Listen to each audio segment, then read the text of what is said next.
Hello UPSC aspirants, my name is Shambhavi. Hope you all are doing well. आज हम लोग chapter number 7 start करने वाले हैं क्लास जानेंगे। सबसे पहले इस चैप्टर का जो नेम है उसको समझते हैं कि एक्चुअली नेम से चैप्टर हमको क्या बता रहा है और इस चैप्टर में हम लोग क्या पढ़ने वाले हैं रिस्पेक्टिवली।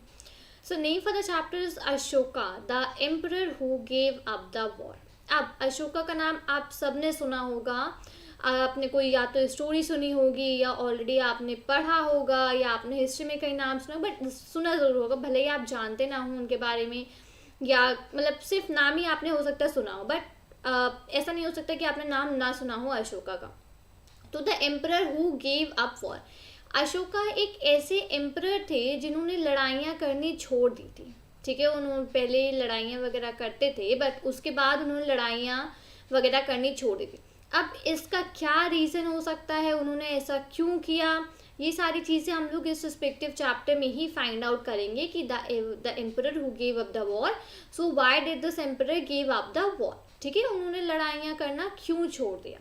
ठीक है, सो फर्स्ट ऑफ ऑल इस चैप्टर में हम लोग अशोका के बारे में पढ़ेंगे। उसके बाद हम लोग इस चैप्टर में ये रीज़न फाइंड आउट करेंगे that why this emperor give up the war. ठीक है, अब सबसे पहले चैप्टर का रेफरेंस एक बार पढ़ लेते हैं कि इस चैप्टर का रेफरेंस क्या है, फिर आगे बढ़ेंगे। तो Roshan's rupees, Roshan clutched up the crisp notes that her grandfather had given her on her birthday. अब रोशन ने क्या किया, रोशन ने अपने पैसे निकाले, उसके ग्रैंडफादर ने उसको उसके बर्थडे पे कुछ पैसे दिए थे, तो बहुत ही एकदम न्यू नोट्स थे वो तब। ठीक है, तो रोशन ने उन सबको निकाला। While she badly wanted to buy a new CD, she also wanted to just see and feel the brand new notes. अब एक जगह वो नई सीडी बाय करना चाहती थी बट और एक जगह वो उन नोट्स को देखना चाहती थी, उन नए नोट्स को फील करना चाहती थी। It was then said that she noticed that all of them had a smiling face of Gandhiji printed on the right and a tiny set of lines on the left. What were the lines there for, she wondered. अब उसने सोचा, उसने देखा, उसने notice किया कि जितने भी सारे नोट्स हैं तो उन सब में राइट हैंड साइड में गांधी जी का एक स्माइलिंग फेस है। ठीक है, और उसके अदर साइड पे क्या है, उसके अदर साइड पे एक टाइनी सेट ऑफ एक छोटा सा लायंस का सेट प्रेजेंट है। लेफ्ट साइड में छोटा सा लायंस का सेट बना हुआ है। तो अब ये लायंस क्या है, उसने इस चीज़ को सोचा। ठीक है, तो यहाँ पे हम लोग चैप्टर को स्टार्ट करते हैं। मे बी आप लोग वो जानते होंगे कि वो लायंस क्या है, बट हम लोग चैप्टर में ही फाइंड आउट इस चीज़ को भी करेंगे। ठीक है, a very big kingdom and empire. अच्छा, अभी तक हम लोगों ने जो पुराने 6 चैप्टर्स हम लोग पढ़ के आ रहे हैं, हम लोग इसमें क्या पढ़ा था, हम लोगों ने पढ़ा था किंग और किंगडम के बारे में। ठीक है, हम लोगों ने पढ़ा था एक राजा होता था और राजा का एक किंगडम होता था जिसमें कि वो रहते थे, इसमें वो राज करते थे। ठीक है, अब जब कोई राजा बहुत बड़ा हो जाता है तो उसको क्या बोलते हैं, उसको हम लोग बोलते हैं एम्परर। ठीक है, मेक श्योर कि आप इन टर्म्स को यहाँ पर याद रखिए, किंग एम्परर और किंगडम एम्पायर में डिफरेंस समझे। ठीक है, जब कोई राजा बहुत बड़ा राजा हो जाता है तो उसको बोलते हैं हम लोग एम्परर, और जब कोई किंगडम बहुत बड़ा किंगडम बन जाता है तो वो किंगडम कहलाता है एम्पायर। ठीक है, राजा और जहाँ पे वो रहते हैं उनको बोलते हैं हम लोग किंग और किंगडम। ठीक है, जब कोई राजा बहुत बड़ा राजा बन जाता है और जब उसका किंगडम बहुत बड़ा किंगडम हो जाता है तो उनको बोला जाता है एम्परर और एम्पायर। ठीक है, so the lions that we see on our notes and coins have a long story. अब जो लायंस हम लोग अपने नोट्स पे देखते हैं, कॉइन्स पे देखते हैं, ये जनरली सब ने नोटिस किया होगा, सब ने देखा होगा, है ना। तो इनके पीछे बहुत ही बड़ी स्टोरी, बहुत लंबी स्टोरी है इनके पीछे। They were carved in stone at a and placed on top of a massive stone pillar at Sarnath. अब इनको कार्व किया गया था, कार्व किया मतलब कि बनाया गया था। ठीक है, हम लोगों ने पढ़ा था कि इंस्क्रिप्शंस जो होती है उनमें क्या होती है, वो कार्व करी जाती है। राइट, इंस्क्रिप्शंस मतलब ऐसे खोद खोद कर लिखी जाती हैं एक हार्ड मेटल पे। उसी तरीके से यहाँ पर स्टोन पे ये लायंस को कार्व किया गया था, मतलब कि स्टोन्स को तोड़ तोड़ के और खोद खोद के लायंस के यहाँ पे बनाया गया था। ठीक है, and place on the top of a massive stone pillar, इनको स्टोन में कार्व किया गया इन लायंस को, और कहाँ पे रखा गया, एक स्टोन पिलर था। ठीक है, एक स्टोन का एक पिलर था जो कि सारनाथ में है, उसके एकदम टॉप पे इनको यहाँ पर रखा गया। ठीक है, इन लायंस को जो कार्व किया गया था, सारनाथ में एक स्टोन पिलर है, स्टोन पिलर के एकदम टॉप पोर्शन में इस कार्विंग को रखा गया। Ashoka was one of the greatest rulers known to the history, and on his instructions inscriptions were inscribed on pillars as well as on rock surfaces. अब अशोका क्या थे? अशोका वन ऑफ द बहुत एक सबसे बड़े यहाँ पर रूलर थे हिस्ट्री में जिनको जाना जाता है, और उनके उनके जो इंस्ट्रक्शंस होते थे उनको इंस्क्रिप्शंस में कन्वर्ट कर दे रहा था. क्या होता था कि पिलर्स होते थे, पिलर्स में उनके जो भी इंस्ट्रक्शंस होते थे, ठीक है, उनके जो भी रूल्स होते थे या जो भी उनके इंस्ट्रक्शंस होते थे उनको उन पिलर्स पे इंस्क्राइब करा जाता था. मतलब कि खोद कर उन इंस्ट्रक्शंस को उन पिलर्स पे लिखा जाता था, रॉक सर्फेसेस पे भी लिखा जाता था इन सब चीज़ों को. अब इसका एक एग्जांपल हम लोग चैप्टर नंबर 1 में पढ़ा था. अगर आपको याद हो, मैंने आपको वहाँ पर एक इमेज दिखाई थी. उस इमेज को मैंने क्या बताया था कि ये जो इमेज है ये अशोका का करवाया गया इंस्क्रिप्शन की इमेज है. हम लोगों ने चैप्टर नंबर 1 में इंस्क्रिप्शंस पढ़ा था, तो वहाँ पर मैंने आपको बताया था ना कि ये जो इमेज है ये एक इंस्क्रिप्शन की है जो कि अशोका ने करवाई थी. वो कितने साल पुरानी थी? वो थी 2250 ईयर्स पुरानी इंस्क्रिप्शन थी, राइट. वो 2 लैंग्वेजेस में लिखी हुई थी. एक कुछ अरेबिका थी और दूसरी थी ग्रीक, राइट. सो अगर आपको याद हो, आपने सुना हो अगर ढंग से मेरी बातों को, तो वहाँ से देखिए, वहाँ से चैप्टर नंबर 1 से हम लोग यहाँ पर इसको रिलेट कर पा रहे हैं कि अशोका जो थे वो इंस्क्रिप्शंस को कैसे लिखवाते थे. वहाँ पे हम लोगों ने इमेज पे देखी थी, स्टोन में इंस्क्रिप्शंस वगैरह इंस्क्राइब थे, वो 2 लैंग्वेज में लिखे हुए थे, ठीक है. तो यहीं पर इस तरीके से वो इंस्क्रिप्शंस लिखवाते थे. जो भी उनके इंस्ट्रक्शंस वगैरह होते थे वो अपने इंस्ट्रक्शंस वगैरह को इंस्क्राइब करवा देते थे बड़े बड़े पिलर्स पे, ताकि जो भी लोग वहाँ पर आए वो उसको पढ़े, उन इंस्ट्रक्शंस को फॉलो आउट करें, ठीक है. Before we find out what was written in these inscriptions, let us see why his kingdom was called an empire. अब हम लोग ये सबसे पहले फाइंड आउट करने से पहले कि उनके जो इंस्क्रिप्शंस होते थे उसमें क्या लिखा होता था, उससे पहले ये देखते हैं कि उनके किंगडम को एम्पायर क्यों कहा जाता था, ठीक है. Why was his kingdom called an empire? The empire that Ashoka ruled was founded by his grandfather Chandragupta Maurya more than 2300 years ago. अब इस एम्पायर को, जिसको कि अशोका रूल करते, जिस एम्पायर पे अशोका राज करते थे, वो फाउंड किया गया था उनके ग्रैंडफादर से. उनके ग्रैंडफादर चंद्रगुप्त मौर्य ने उसको फाइंड किया था उस एम्पायर को, ठीक है, जो कि 2300 ईयर्स पहले की बात है. 2300 ईयर्स पहले चंद्रगुप्त मौर्य जो कि ग्रैंडफादर थे अशोका के, उन्होंने इस एम्पायर को फाइंड किया था, उन्होंने इस एम्पायर को ढूंढा था. Chandragupta was supported by a wise man named Chanakya और कौटिल्य. अब जो चंद्रगुप्त थे, मतलब कि अशोका के ग्रैंडफादर, अशोका के दादाजी जो चंद्रगुप्त मौर्य थे, अब उनको कौन सपोर्ट करता था? उनको एक वाइज मैन थे, वो सपोर्ट करते थे, जिनका नाम था चाणक्य या फिर कौटिल्य, ठीक है. Many of Chanakya's ideas were written down in a book called the अर्थशास्त्र. अब चाणक्य के जो भी बहुत सारे आइडियाज थे उनको एक किताब में लिखा गया और उस किताब का नाम था अर्थशास्त्र, ठीक है. मैं यहाँ पे एक काम करती हूँ, जो भी यहाँ पे इंपॉर्टेंट पॉइंट्स है मैं उनको सबसे पहले एक बार यहाँ पे हाईलाइट कर देती हूँ. चंद्रगुप्त मौर्य, ठीक है, he was the grandfather of Ashoka. अब चंद्रगुप्त मौर्य, इनको कौन कौन सपोर्ट करता था? चाणक्य और कौटिल्य, ठीक है. 2 नेम्स, ठीक है, एक ही पर्सन है बट 2 नेम्स हैं उनके. और many of Chanakya's ideas were written down in the book. किस बुक में लिखे गए थे? अर्थशास्त्र, ठीक है. इसको यहाँ पे याद रखिएगा. नेक्स्ट, अच्छा, अब इस टाइप की जो आप लोगों ने इस टाइप की इमेज देखी होगी, राइट, कि यहाँ पे लैंड्स, तो यहाँ पे भी यहाँ पे फ्रेंड से दिख रहा है कि इन टोटल 3 लैंड्स है, बट ऐसा नहीं है, बैक साइड में एक प्रेजेंट होता है, तो इन टोटल 4 लैंड्स होते हैं, 4 लैंड्स यहाँ पे बने होते हैं, ठीक है. नेक्स्ट, डायनेस्टी को बाद में पढ़ेंगे, ठीक है, पहले टॉपिक कंप्लीट कर लेते हैं फिर आगे.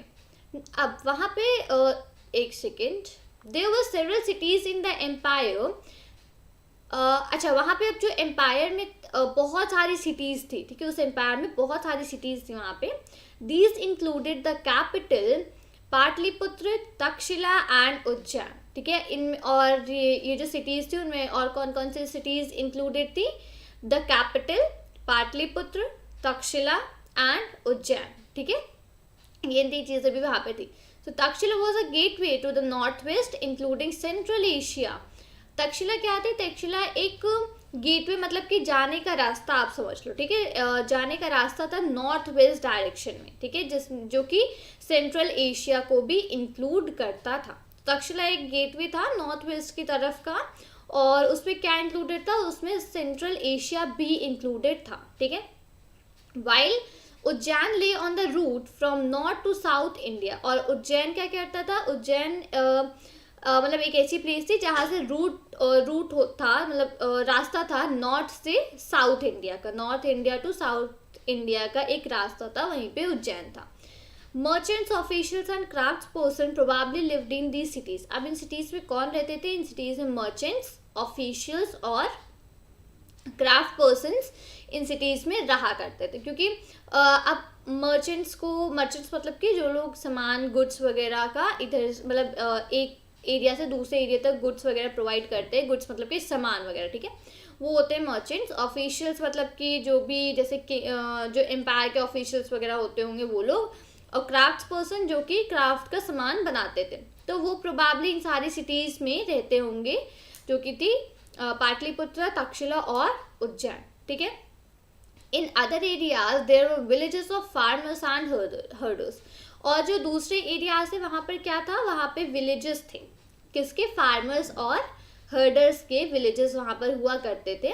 सो in some such areas as central India there were forests where people gathered forest produce and hunted animals for food, ठीक है। अब यहीं पे कुछ ऐसे एरियाज भी थे सेंट्रल इंडिया में जहाँ पर बहुत सारे फॉरेस्ट थे, तो लोग वहाँ पे क्या करते थे, लोग वहाँ पे फॉरेस्ट का प्रोड्यूस गैदर करते थे, मतलब इकट्ठा करते थे, फॉरेस्ट से जो भी प्रोड्यूस हो, जो भी उनको सामान मिलता था, उन सब चीज़ों को वहाँ पर गैदर करते थे और एनिमल्स का शिकार करते थे अपने खाने के लिए, ठीक है। फॉरेस्ट प्रोड्यूस जैसे कि रूट्स वगैरह हो जाती हैं, ये सब चीज़ें वो लोग गैदर करते थे और एनिमल्स को हंट करते थे अपने खाने के लिए। People in different parts of the empire spoke different languages. अब अलग अलग पार्ट में, एम्पायर के अलग अलग पार्ट में लोग अलग अलग लैंग्वेजेस को यूज़ करते थे, अलग अलग लैंग्वेजेस वो लोग बोलते थे, ठीक है। They probably at different kinds of food, वो प्रोबेबली मतलब वो अलग अलग तरीके का खाना भी खाते थे और वो अलग अलग तरह के कपड़े भी पहनते थे, ठीक है। तो सिटीज़ के डिफरेंट पार्ट्स में लोग अलग अलग तरीके के लैंग्वेजेस बोलते थे, अलग अलग तरीके का खाना खाते थे और अलग अलग तरीके के कपड़े पहनते थे, ठीक है। अब यहाँ पर एक सेकेंड पहले ऊपर डायनेस्टी पढ़ते हैं हम लोग।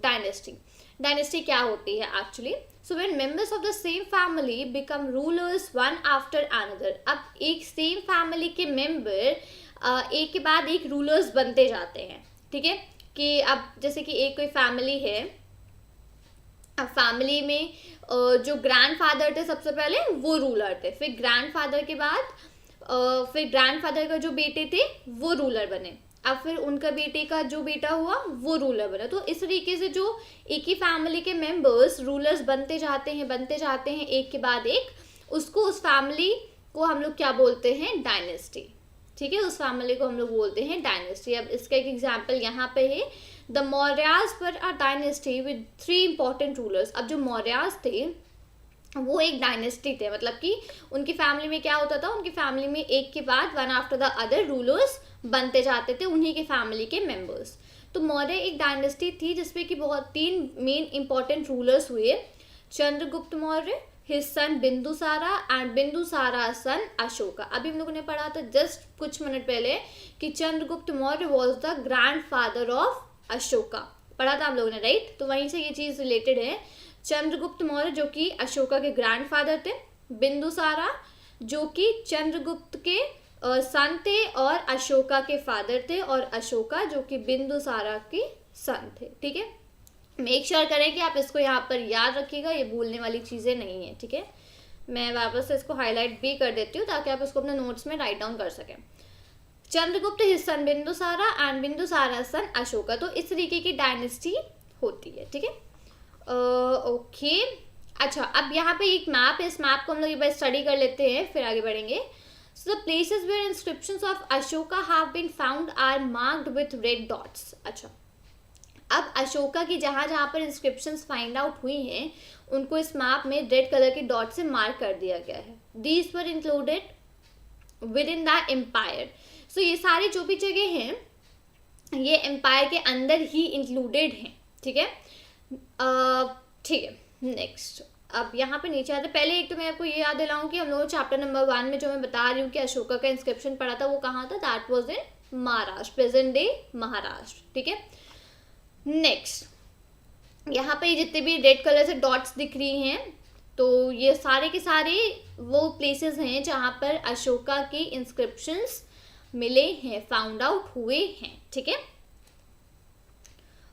मेरठ और ये उज्जैन, गिरनर, सोपारास, बहुत सारे यहाँ पे जगह हैं, आप इनको सब एक बार देख सकते हो और अगर आपको नोट डाउन करना हो तो आप नोट डाउन कर लो। अब हम लोगों ने यहाँ पे 3 जगह पढ़ी थी। सबसे पहले हम लोगों ने पढ़ा था पाटलिपुत्र द कैपिटल, यहाँ पे पढ़ा था तक्षशिला, और हम लोगों ने एक और पढ़ा था उज्जैन।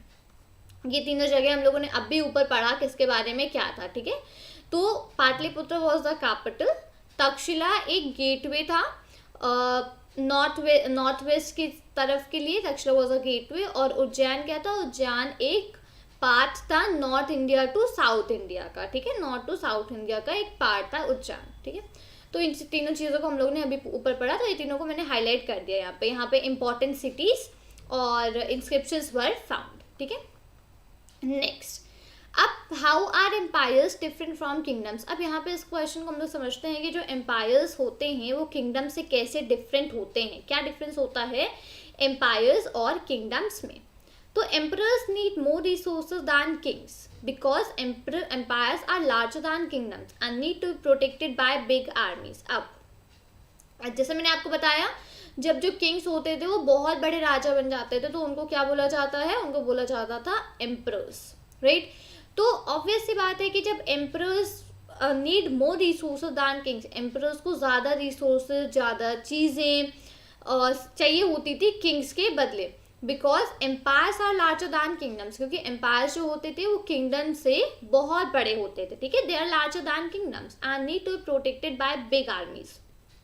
और एम्पायर्स जो थे उनको प्रोटेक्ट करने के लिए काफ़ी बड़ी आर्मीज की भी ज़रूरत पड़ती थी, ठीक है। अब अगर एम्पायर बहुत बड़ा है तो ऑब्वियस सी बात है कि उसमें ज़्यादा आर्मी, ज़्यादा लोग उसको प्रोटेक्ट करने के लिए चाहिए होंगे। और एम्पायर बड़ा है, अगर वहाँ पे एम्परर है तो एम्परर को ऑब्वियस सी बात है फिर से कि रिसोर्सेज ज़्यादा चाहिए होंगे उस किंग्स के बजाय, ठीक है। So also they needed large number of officials who collected taxes. अब हम लोगों ने ऑलरेडी पढ़ा था कि टैक्सेस का सिस्टम चालू हो गया था, लोग टैक्सेस जो किंग्स वगैरह थे वो लोगों से टैक्सेस वगैरह लेना उन्होंने स्टार्ट कर दिया था, राइट। तो अब टैक्सेस वगैरह कलेक्ट करने के लिए उन्हें ज़्यादा नंबर ऑफ ऑफिशियल्स भी चाहिए थे, ठीक है, उनको ज़्यादा ऑफिशियल्स भी चाहिए थे जो कि लोगों से टैक्सेस कलेक्ट कर सके, ठीक है। तो अब जब एम्पायर बहुत बड़ा एरिया, एम्पायर बहुत बड़ा होता है रेदर दैन द किंगडम, तो वहाँ पे ज़्यादा लोग होंगे ऑब्वियसली, और ज़्यादा लोग होंगे तो ऑफिशियल्स भी ज़्यादा चाहिए होंगे जो कि टैक्सेस को कलेक्ट कर पाए, ठीक है। Ruling the empire, as the empire was so large different parts were rule differently. अब जो एम्पायर था वो बहुत बड़ा था, मैंने आपको क्या बताया, जो जो रेड रेड प्लेस, जहाँ पे रेड रेड हम लोगों ने डॉट्स देखे तो वो सारे की सारी प्लेसेस एम्पायर के अंदर ही लाया करती थी, right.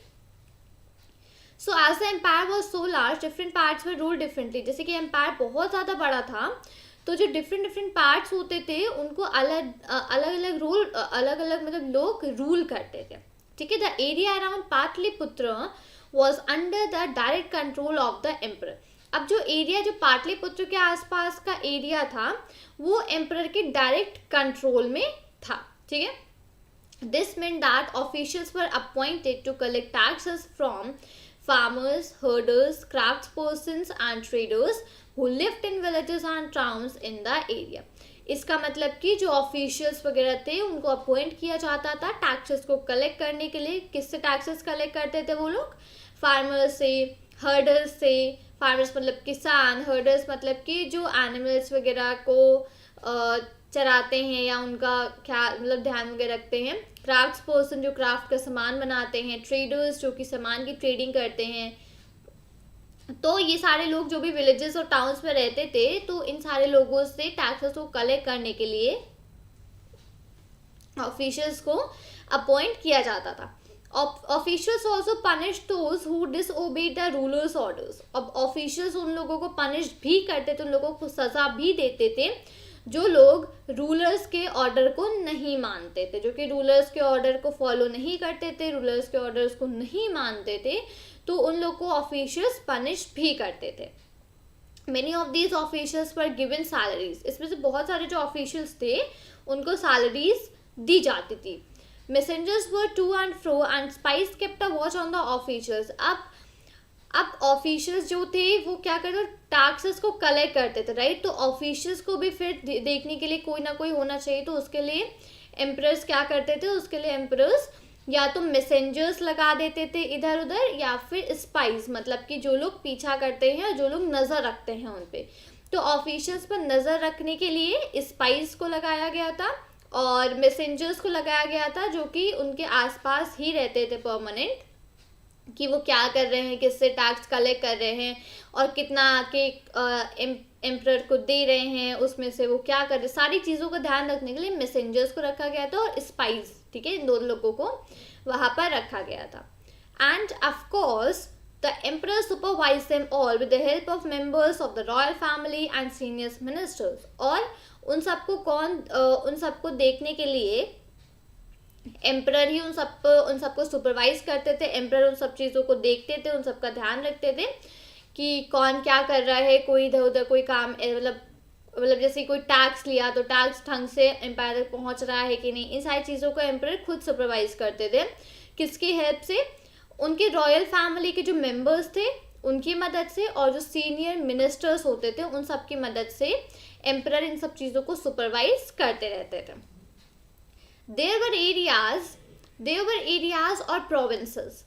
Each of these were ruled from a provincial capital such as Takshila और उज्जैन। अब वहाँ पे बहुत सारे एरियाज थे, ठीक है। तो ये सारे के सारे जो एरियाज थे उनको अ provincial capital, they were ruled from provincial capital, मतलब कि जो कैपिटल होते थे वहाँ से ये सारी जितने भी एरियाज होते थे उनको रूल किया जाता था, जैसे कि तक्षशिला और उज्जैन, ठीक है। तो इस तरीके के तक्षशिला उज्जैन इस तरह के कैपिटल से इन सबको रूल किया जाता था। Although there was some amount of control from Patliputra and royal princes were often sent as governors, local customs and rules were probably followed. अब वहाँ पे क्या था कि कुछ अमाउंट का जो कंट्रोल था वो वहाँ पे पाटलिपुत्रा से भी कंट्रोल था।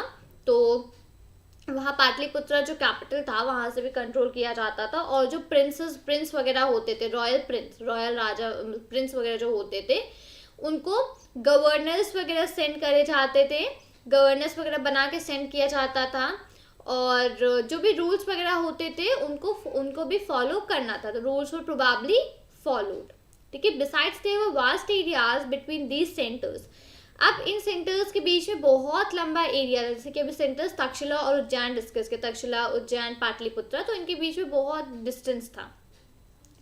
So here the Mauryas tried to control roads and rivers which were important for transport and to collect whatever resources were available as tax and tribute. तो यहाँ पे क्या करते थे, यहाँ पे जो मौर्यास होते थे वो ट्राई करते थे रोड्स और रिवर्स को कंट्रोल करने के लिए, ठीक है, जो कि ट्रांसपोर्ट के लिए इम्पोर्टेंट होता था रोड्स और रिवर्स, तो उनको कंट्रोल करने का ट्राई करते थे, जिससे कि जो भी रिसोर्सेज अवेलेबल थे एज अ टैक्स वो उनको कलेक्ट कर सके। तो इसलिए वो रोड्स और रिवर्स को कंट्रोल करते थे, ठीक है। जैसे कि द अर्थशास्त्र tells us that the north waste was important for blankets. अब जैसे कि अर्थशास्त्र हम लोगों ने अभी पढ़ी ऊपर के, अर्थशास्त्र किसने लिखी थी, that was written by Chanakya, right. अभी यहाँ पे हम लोगों ने पढ़ा था, ठीक है। Chanakya's ideas for written on book called Arthashastra. तो चाणक्य की जो बुक लिखी गई थी उसमें यहाँ पे एक मेंशन था अर्थशास्त्र में कि जो नॉर्थ वेस्ट जो था वो इम्पोर्टेंट था ब्लैंकेट्स के लिए, वहाँ पे ब्लैंकेट्स अच्छे होते थे, तो इसलिए इम्पोर्टेंट था नॉर्थ वेस्ट का एरिया। साउथ इंडिया जो था वो उस गोल्ड मतलब कि सोना और प्रीशियस स्टोन्स मतलब कि कीमती स्टोन्स और गोल्ड वगैरह के लिए मेन इम्पॉर्टेंट था। Is it possible that these resources were collected as tribute. अब ऐसा भी हो सकता है कि ये सारे जो रिसोर्सेज थे वो एज अ ट्रिब्यूट कलेक्ट करते होंगे। अब ट्रिब्यूट क्या होता है? Tribute, unlike taxes which were collected on regular basis, tribute was collected as and when it was possible from people who gave a variety of things more or less willingly. जैसे कि taxes होते थे जो कि collect करे जाते थे regular basis पे, ठीक है। Tribute was collected as and when it was possible from people. अब जो ट्रिब्यूट होता था वो भी ऐसे कलेक्ट होता था, और जब भी वो लोगों से पॉसिबल होता था, जो भी वैरायटी ऑफ थिंग्स देते थे, मोर और लेस विलिंगली। अब उनकी इच्छा हो देने की, चाहे देने की इच्छा ना हो, बट उनको जब भी पॉसिबल होता था तब उनको ये वैरायटी ऑफ थिंग्स देनी पड़ती थी, ठीक है। There were also the forested regions, और वहाँ पे फॉरेस्टेड रीजन्स भी होते थे। People living in these areas were more or less independent but may have been expected to provide elephants, timber, honey and wax to modern officials. Forest के जो regions होते थे वहाँ पे जो लोग होते थे वो ज़्यादा या कम मतलब कुछ वहाँ पे इंडिपेंडेंट लोग थे, बट ऐसा था कि उनसे एक्सपेक्ट किया जाता था कि वो भी कुछ प्रोवाइड करें मॉडर्न ऑफिशियल्स को। तो वो क्या प्रोवाइड करते थे? वो प्रोवाइड करते थे एलिफेंट्स, टिम्बर, हनी और वैक्स। तो ये सारी चीज़ें वो लोग मॉडर्न ऑफिशियल्स को प्रोवाइड करते थे, and they have been expected to provide elephants, timber, honey and wax to modern official. जो लोग फॉरेस्टेड रीजन्स में रहते थे तो वहाँ के लोग ये सारी चीज़ें प्रोवाइड आउट करते थे मॉडर्न ऑफिशियल्स को, ठीक है। जो मॉडर्न ऑफिशियल्स होते थे उनको ये सारी चीज़ें वो लोग प्रोवाइड करते थे, राइट। सो ठीक है, तो यहाँ पे हम लोगों ने आज इस रिस्पेक्टिव चैप्टर में सबसे पहले a very big kingdom and empire पढ़ा, फिर डायनेस्टी क्या होती है, डायनेस्टी के बारे में हम लोगों ने समझा। Then how are empires different from kingdoms, empires और किंगडम्स में क्या डिफरेंस होता है। देन रूलिंग द एम्पायर, और फिर ट्रिब्यूट, ठीक है। आज हम लोगों ने इस चैप्टर में इतनी सारी चीज़ें यहाँ पे समझी, इन चीज़ों को यहाँ पे जाना। तो उम्मीद करती हूँ कि आपने मेरे साथ सारी चीज़ें डिटेल में पढ़ी होंगी, और जो भी रिक्वायरमेंट होगी आपने उसका नोट्स अच्छे से नोट डाउन कर लिए होंगे। अगर आपको वीडियो अच्छा लगा हो तो वीडियो को लाइक करें, वीडियो पे कमेंट करें और अपने फ्रेंड्स के साथ उसको शेयर करें। चैनल को सब्सक्राइब करना मत भूलिएगा। मिलती हूँ आपसे नए वीडियो के साथ। Till then thank you and take care. जय हिंद।